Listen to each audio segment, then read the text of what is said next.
I wanted a place for people to receive authentic guidance and practical ways to awaken. Thought-provoking, paradigm-shifting, and empowering. This is about expanding our human consciousness to create a wave of new possibilities. I'm Dr. Theresa Bullard-Whyke, and this is Quantum Minds TV.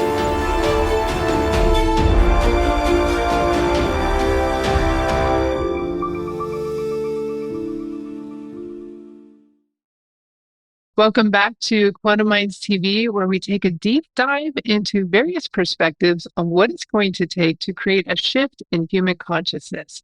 In this episode, we're continuing the conversation with Drs. JJ and Desiree Hurtak.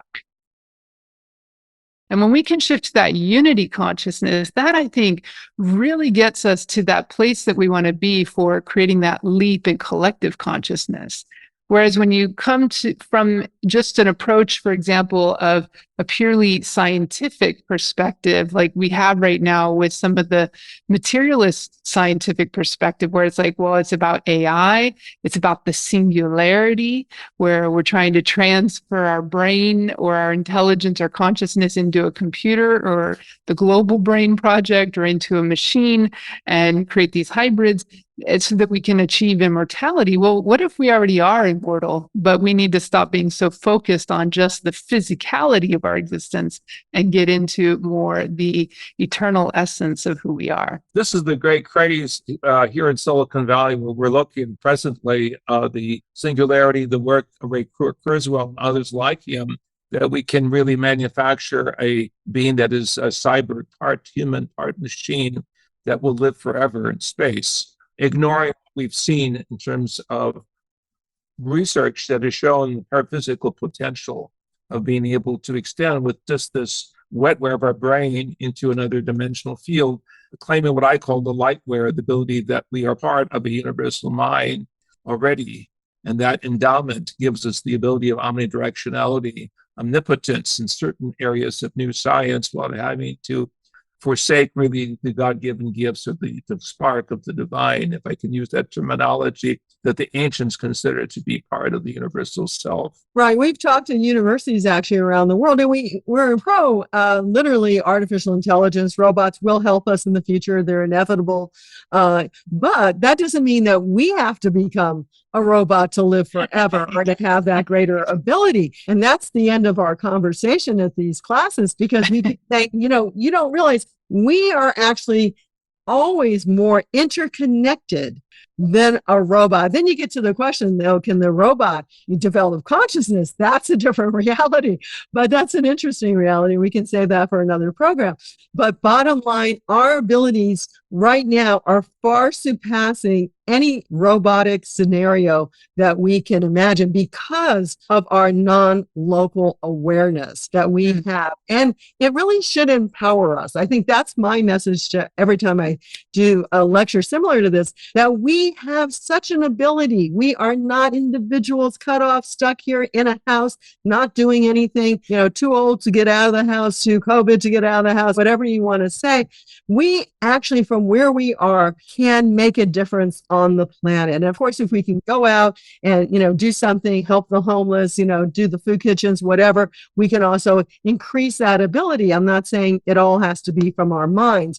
We have to be living, productive beings, both in consciousness and in physicality. The ancient mystics, we call the Kabbalists, were able to come up with this concept of I am, the human I am of self-realization connected with the divine mind, the higher I am, Ea Asher Ea, the terminology I am that I am, suggesting that there was an understanding of non-locality in some of the ancient philosophers. But we're also encouraging people, and this might sound a little strange, to use that, what we would call women's intuition or higher intuition, to know what to do, to kind of foresee, because we have that ability to foresee something into the future. We can actually kind of know, what my friend Elizabeth Rauscher, she was older when we worked with her, and I would say, Elizabeth, what do you want for dinner? And and she'd remote view the food store and she'd actually tell me what to buy. I mean, we can do all of this. I love that. It was such a practical experience. But, whatever, you pull up during COVID, what pump do you pull up to that won't get you COVID if you touch it? These are all things that you have the ability to do, where to go, when to go, and you'll run into people you haven't seen. You have this interconnectedness that you couldn't even imagine. Your intellectual mind cannot produce what your higher cosmic consciousness mind can guide you. So let me ask you this before we go on to another. So there's the intellectual, there's the possibility of this, right? We're telling people that they have this possibility of being far more awakened, far more aware, far more connected to a unity consciousness, being able to remote view and all of this. And then there's, okay, we can use our intuition, but the question that a lot of people out there are going to be asking is how do we wake up to this? How do we shift from being so focused on it's all about the outer dramas of our world today that we're fed by, media with, to recognizing that the power is actually within us and we need to look at creating that change within. And then how do we start to access that? So what would you suggest? Well, in our studies with the Academy for Parapsychology and Medicine here in Northern California, also our studies with various think tanks, has shown that deeper levels of meditation activate a consciousness shift, and from the normal third-dimensional black box reality into a higher level of consciousness assimilation.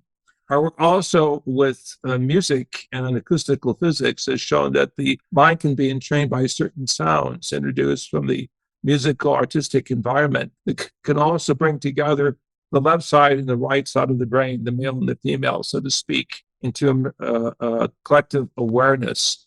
There is also training that can take place by a person who is a gifted shaman or psychologist who is aware of the mind potential. We work with Theresa Bullard-Whyke, a Zulu shaman in South Africa for many years, who was able to show how the power of the mind could actually make water ripple on a stream or on a lake bed several kilometers away, or Elizabeth Rauscher's work that would be able to show how the mind could influence the activity on a Petri dish in a different laboratory a couple kilometers away. So there's this unknown principle of energy transfer that takes place. Right. So what I would say is make it known. That's my first thing, is realize you have that potential. If you don't think you have the potential, then it really doesn't mean anything. You're never going to get there. So know that you have that potential. That's first and foremost. Then you can kind of test it a little bit. And meditation is a good way. I even say for remote viewing, look at your cell phone, or before you actually even look at your cell phone, I should say. If someone's calling you, say, what do you think is calling me? And think about who that could be. And then see if you're right when you pick it up. This starts developing that inner sense of awareness. This is something we can do every day. And eventually you would be surprised how accurate you are in knowing before you look at something. So it's that kind of assurance within yourself that you have this potential. That's first and foremost. And then listen for that kind of awareness, that still small voice within that says something to you, like, don't go there, or go that way, go left, don't go right, whatever direction it is. And then you start developing your own inner awareness. And really, remote viewers have been teaching this as well. Mm-hmm. So one of the things when it comes to meditation, as well as being able to project or, influence, I should say, with our mind, with our will, the movement, for example, upon water, or, the outcome of events. A lot of it also, I believe, has to do with having a very focused or coherent alignment of the intention, how you're focusing your attention, and where you're, how long you can sustain that for. So that coherence, versus a monkey mind or a scattered mind, it's going to interfere with itself when we're not able to control our thoughts. So this is one way in which meditation really helps to, learn to control the mind and quiet the mind so that we can have more sustained and coherent focus of our attention and intentions to be able to influence things. And this coherence is really an important piece when it comes to influencing the quantum realm, because it needs coherent energy to interact with it. Just like when a laser light or a photon shines upon the electron and kicks it into a higher orbit, it makes that quantum leap. We need coherent energy to come in with a very particular amount of energy to help it make that leap. So this coherence within us, a laser-like focus within us, ability to control and harness our mind and our thoughts and our will, are where the training and the practice really comes in. Right. And it is a daily practice. It's not just a once in a while or on a Sunday. It's a regular practice of some kind that helps us to harness. Well, there's many different tools and practices, right? Right. The mind is like a biological laser. And as you just said so nicely, the mind has to be quieted to all the background chatter, all of the information that can interfere with building up really the breakthrough moment where the mind suddenly hops into another reality and brings back the information that's coherent. Right. But intention is key in all of this. When we were working for prayers in the Middle East, this is back even in the 70s, we had a group of people. We had several members of John F. Kennedy's cabinet who were retired join us because the precarious circumstances of war in the Middle East was so striking that they decided to take a chance and work with the paraphysical dimension. We also had the famous quantum physicist Fred Alan Wolf, if you're familiar with him. Yeah. He had joined us because he understood. And one of the things we did was we were projecting through visualization to the Middle East. And one time right then, we had turned off most of the cell phones and things like that, or it wasn't even cell phones at the time, the real landlines. And there was a call came in right that moment from there, which we had not expected. So, you can project your energies and really make a difference. Lynn McTaggart, as some of you know, has done this and shown this many, many times with the power of 8, how we can heal others with that cohesive energy that we project forward to others. And then what she found, which is interesting, that not only are you healing the person in the center of the circle, but all the people in the circle are also getting healed because it's this energy you're bringing forth. So it's a very positive energy that we're trying to bring through the cosmos to help, to heal, to transform. And this experiment, along with more than 100, are illustrated in our book called Mind Dynamics in Space and Time with Elizabeth Rauscher. This is really the real X-Files, 700 pages of work with the top physicists and mathematicians in the United States. We also had a chance to work with a cosmologist in Russia, Novosibirsk Kosmosheyev, who was explaining how the Russians were able to entertain experiments in submarines that were in the Pacific Ocean connected with lab experiments in Novosibirsk, where rabbits were separated from the mother rabbit, and when the offspring were killed in the submarine, the mother rabbit would react because the linkage, even on that level of the cosmic intelligence. We don't encourage those kinds of experiments. No. Well, I'd like to come back to this idea of coherence, and you mentioned Lynn McTaggart's, work with the intention experiments, and especially when we bring it together with a coherent group. Now, this brings us to what happens when we not only have a coherent group, but we have a critical mass of coherence, when we can make that leap in collective consciousness. And, I think it was in 2004, I attended a lecture with Barbara Marx Hubbard, who I know you've done some work with. And one of the things that she said that I loved was she said that, evolution often comes in the face of crisis, and that the crisis often is the catalyst, for that necessary leap in evolution and that shift. And even if you look at the history, a lot of times what she would look at as evolutionary shifts were often a consciousness raising event.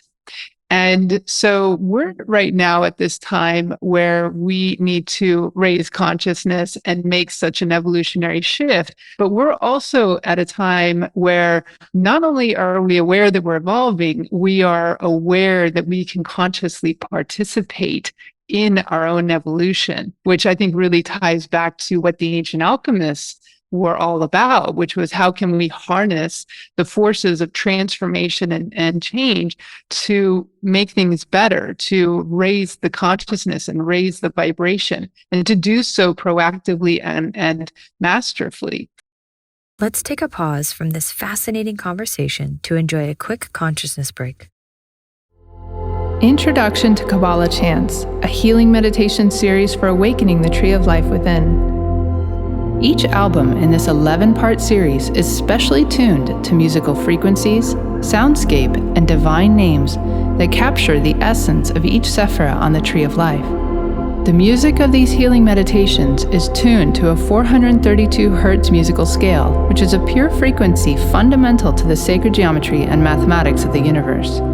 The more our cells become in tune with this frequency, the more we will be in pure joy and alignment with the harmony of nature and the true essence of who we are.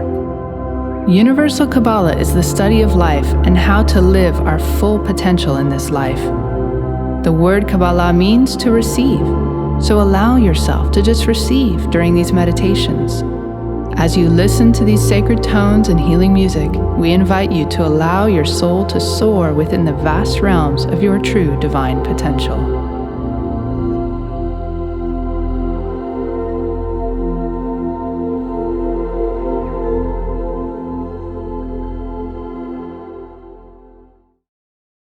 So how can we become, social alchemists of the human race to help us create that leap in human consciousness? And Barbara Marx Hubbard even talked about coming into an age of, really consciously evolving, and to do so at a collective level. So maybe you can share a little bit about your work and your interactions with Barbara Marx Hubbard, and also how you see this time on the planet and this leap in consciousness that we need to make happening.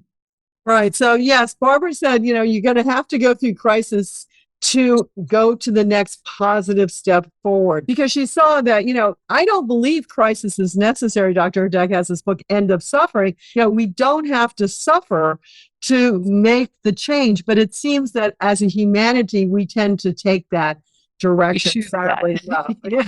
Sadly. But technically, that just brings us into the next quantum leap, because we seem to be survivalist. We continue on and we find ways of making changes. And I believe even we talk about the environment, even with the environmental crisis that we are facing, I believe there are solutions that we can come up with. How fast we come up with those solutions, we've had literally 50 years in a certain sense to have come up with those solutions, and we've been slow paced to do it. Now we're getting through crisis.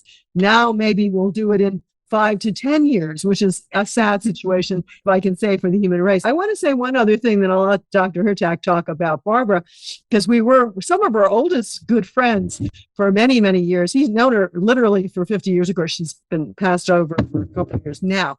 But bottom line, there was on the internet something called the WebBot Project, and they would go look at crises throughout the planet, and they would report on these crises, like possibility of this happening, of that happening. And they found when they reported on it, that people would read about it. And these crises, then they felt, were adding to the manifestation of them. So they actually stopped the project. I think that's a really critical aspect. They stopped putting the information out because it was all negative. They were saying, well, what could happen? How bad could it be? This is what could happen.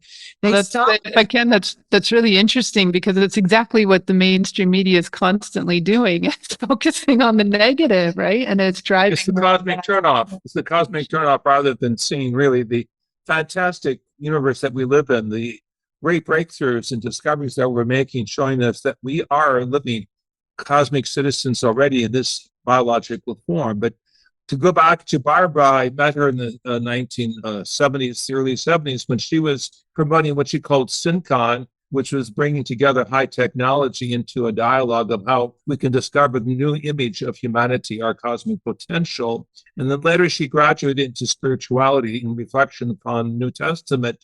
She felt deeply the inspiration of the Christ ideal, the model, that we were all interconnected with a higher consciousness experience, which led her to reinterpret the New Testament. It's a fantastic testament of her contributions to the ongoing nature. We would call it the cosmic Christ, of realizing that we are part of the divine and the divine is part of us. And so she created this wheel of co-creation where we put our energies in to make the next evolutionary step. And she was positive about the future. And we are too, because we think we are co-creators with not only the universe itself trying to help us move forward. Now, we have to do a lot of it ourselves, but also our own insight. So when we talk about, remote viewing the food store, how about remote viewing? And we've seen this before with scientists, what that's technology to move forward with, how to design new technologies, how to improve humanity. I believe, and we've seen this in Silicon Valley, many scientists say, I was just inspired to create this. This is something that came to me kind of, I won't say a vision because that's not a good word because it becomes, overlaid with lots of ancient theology. But basically, I was inspired by my understanding to create this greater reality and these fabulous scientific experiments and technologies that come from this. So this it's almost like that spirit will find a way to come through, even if they're not spiritual. If they're just somewhat listening into that aha moment, that intuition, that inspiration, it'll come through. And I believe it's coming through now. And I think that there is solutions, but we have to change. I mean, we can't keep doing the same thing over and over again. I think it was Einstein said, you can't solve problems by staying inside the box. You have to get, have a new... Change your consciousness to a higher level. Yeah. This is the exciting moment that we're living in. We're not religious window shoppers. We're not looking just for the bits and pieces and the fragments of reality. We're looking at the holistic picture. And that is why our organization, the Academy for Future Science, means science guided by consciousness, the realization that consciousness is the center part of the whole evolutionary process, as Max Planck said in the 1930s.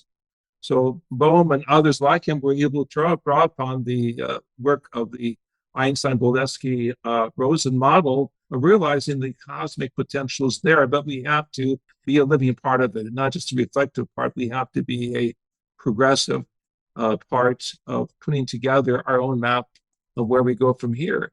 Or maybe even taking responsibility for our own contributions into the cosmic web, into the cosmic symphony. And as people taking responsibility, and then when we look at bridging the science with the spiritual and having, the consciousness guiding the scientific development, this is something that really, I would say, ultimately motivated me as a physicist to explore more deeply into things like Kabbalah and alchemy and ancient hermetics, is because I saw that there was deep wisdom there. And that, that they had wisdom and insights thousands of years ago that our modern science is only today just discovering. And we may have a new language or a new way of describing it. And it may be, maybe it's more mathematical or more scientific in its technological kind of verbatim. But we also need to shift, I believe, the consciousness so that whatever these technologies are, I agree with what you said earlier, that, we are moving towards a time of AI and, robotics and automation and, 3D printing. We've got some great technologies coming down the line, and we can use them to help create a better world. And the key, though, is that, they could also be used in a very bad way. And the key ultimately comes down to consciousness. So what do we need to do to bring in that greater wisdom to guide the application and the advancements of these technologies and the science, so that the science is guided by the wisdom versus it's only, kind of always coming down to, well, it's just about money, or it's about, what helps us have greater control, or helps us have greater weapons, or what helps us to, just reemphasize the fact that we're just physical beings. This was my major inspiration for shifting, from just straight up science and research into, also trying to bring metaphysical tools to people, because I really feel the wisdom needs to come in and the consciousness needs to shift within humanity so that we can take these resources and tools and this knowledge and understanding of science and use it to create a better world versus a world that continues to be at war and destruction. Right. You use the word orchestration or orchestra of events in space. This has been also our interest going back to work with Dr. Fuharich in the 70s, who was working with what's called ELF, extreme low frequency modulations from space, suggesting that our mind is part of a proton matrix and that we are working with very subtle aspects of vibration. And if these are scaled up, as the ancients in India believe, we realize that we are an orchestration of life, and that Dr. Stuart Hameroff has taken this concept of orchestration into a new understanding of his work with turbulent process of the brain. But our work has been also to look at the musical side of biological chemistry. Right. So we really, to answer your question, we need to be more human orientated rather than object oriented. I think that's important. And I want to go back for 1 second. You mentioned about Kabbalah and how science relates to some of the, we'll say, ancient wisdom teachings. Trinity is a very powerful notion, both in Eastern, because you have the three, Brahma, Vishnu, Shiva, as well as the West, God, Holy Spirit, and the sonship principle. If you look at that coming into, and this goes back home as well, into science as we see it, basically there is the three everywhere. Hydrogen, the most abundant element in the universe, has actually three phases of itself. Water, what's required for at least our life, and we're about 65 to 75% water, depending on age. H2O, count it, 3. There's ongoing scenarios of 3 in life, throughout the universe. So there's a mathematical, vibratory, harmonic, and hierarchy, even with nature itself. Yeah, the tetrahedron is key. The ideas of pyramids, those, that's something that we've studied. It's all part of that basic notion of life. And that, I think, is the information pattern that Bohm was talking about, from the implicate order, which we consider part of, like, we'll say, the substratum of creation that makes everything what it is, to the explicate order, which is us, which is the manifestation of that implicate order. To the new science, that we are an orchestration of wave and particle resonance. Mm-hmm. And that as we begin to come into a holistic awareness, we gravitate into a global tone, realizing that a small percentage of thinkers can actually change the vibratory matrix of how the human race works. This was the theory of the late astronaut Edgar Mitchell. If we can raise human consciousness 1 or 2%, we can reach critical mass that's tipped the paraphysical imbalance into one harmony.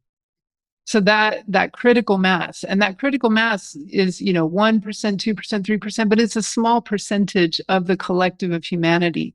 That when we can create that coherence of that collective, of that, small percentage of humanity, we can have an instantaneous up-leveling of the whole collective consciousness. People, of course, will always still have a choice, but it'll be a lot easier for them to up level or to raise their consciousness to that new level of awakening and awareness of our interconnectivity. And, I love how you mentioned the power of 3 and the Trinity. I actually have a whole episode on mystery teachings of the power of 3 and how it even comes in not only with the, the Kabbalah and, the tree of life, we also see it within physics, within particle physics, within the quantum realm, and how they always show up in these sets of 3, and it's pretty phenomenal. Join us again as we continue to dive deeper into this fascinating conversation with the Hurtaks on the next episode. This conscious conversation was created, produced, and recorded by Dr. Theresa Bullard-Whyke in collaboration with Drs. JJ and Desiree Hurtak, and edited by Verse Content and HH Films and Photo. The theme music was created by Tim Mountain of Even Load Productions. Quantum Minds TV is a product of the Quantum Learning Academy.